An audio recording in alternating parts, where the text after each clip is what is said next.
Hi, this is Ed from the Dad Who Codes. Welcome back.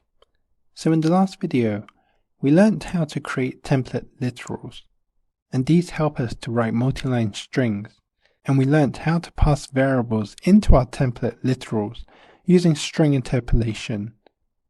So in this video, what we're going to do is create the unique IDs for each of our to-do list elements.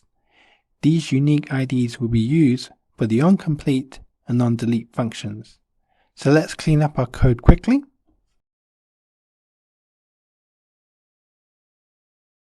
And let me just reload the Replit application. So to start, as we think about unique IDs, we assume that our ID will start from 0 or 1, and for each to-do list element, we're going to be setting this ID value to it as an ID, and then we need a way to increment this value. So essentially, for every single to-do list that we create, we increment the ID by 1. So to start things off, we're going to be creating a variable called counter.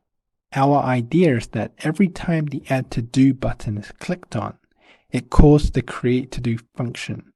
And then, each time this happens, we want our code to increment the variable counter by 1.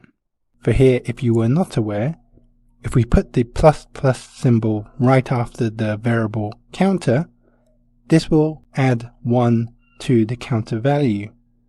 This is the equivalent of saying counter is equal to counter plus 1. The variable counter needs to be called outside of our functions and not within the scope of the create to do function.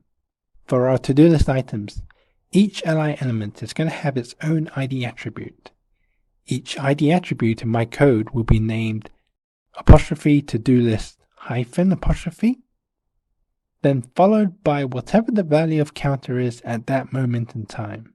So let me create the ID variable, which is ID is equal to ''todolist'' close apostrophe. Then we're going to add whatever the counter value is and then semicolon just to close it off. This is how we generate the IDs for each to-do list.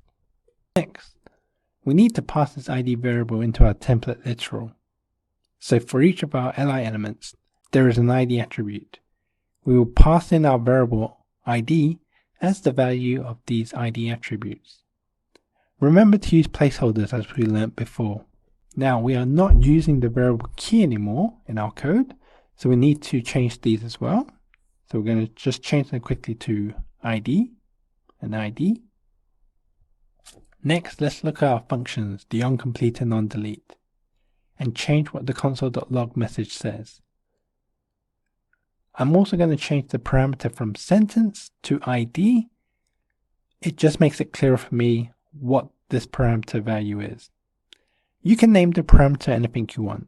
And the same for the onDelete function. We're going to change answer to ID as its parameter.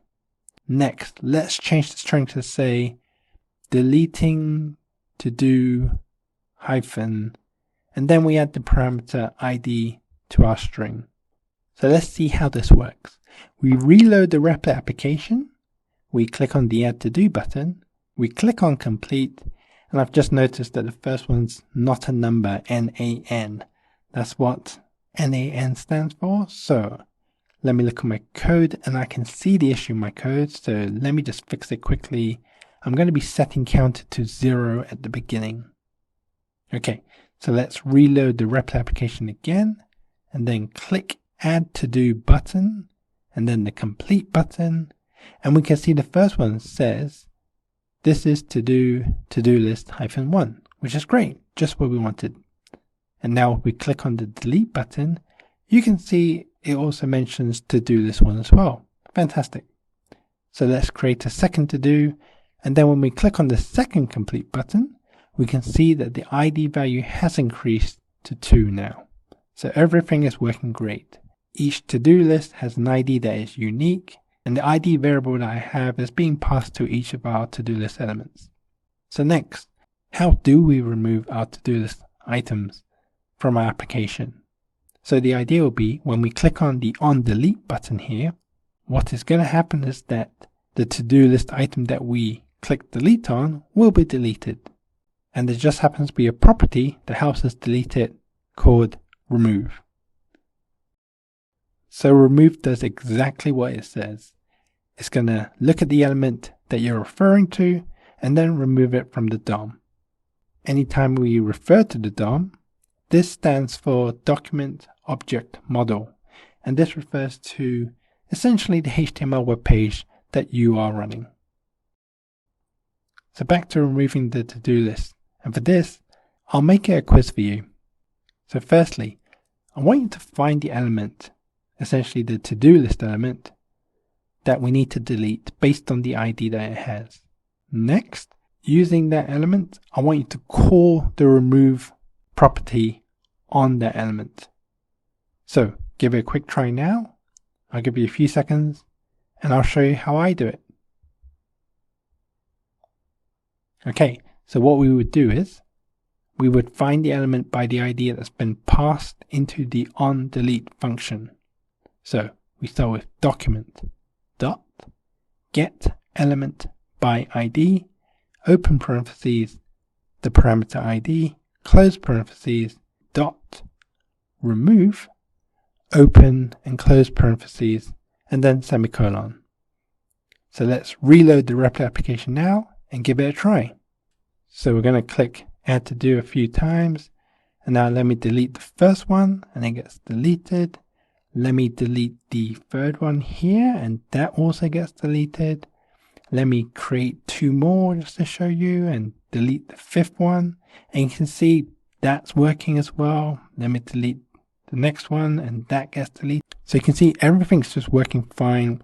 Every time we delete a new one, you can see from the console log that it's always a different ID and we're not creating the same IDs, which is great. Now what I do notice is that every time I add a new to-do list element, it keeps pushing my add to do button further and further down. So let's try and fix this. I'm going to go to the index.html element, and then what we need to do is let's just move this bit of code just above where the UL element is with the ID to-do list. Let me just reload the REPL application. So now it's much better. The add to do button is at the top, and now every time I click on the add to do button, they just get created below the add to do button. So just a quick recap. What we did is we created a variable called counter, and we set this to 0 outside of all our functions. The idea is that every time the add to do button is called, it calls the create to do function, which will then increment the value of counter by 1, and then we use that counter value as part of the ID variable, and that's how we generate our unique IDs. And so in our next video, we're going to be looking at our complete button and fixing the functionality for that so that we can complete to-dos. Of note, we will be reusing the delete function as part of the complete functionality, but I'll show you in the next video.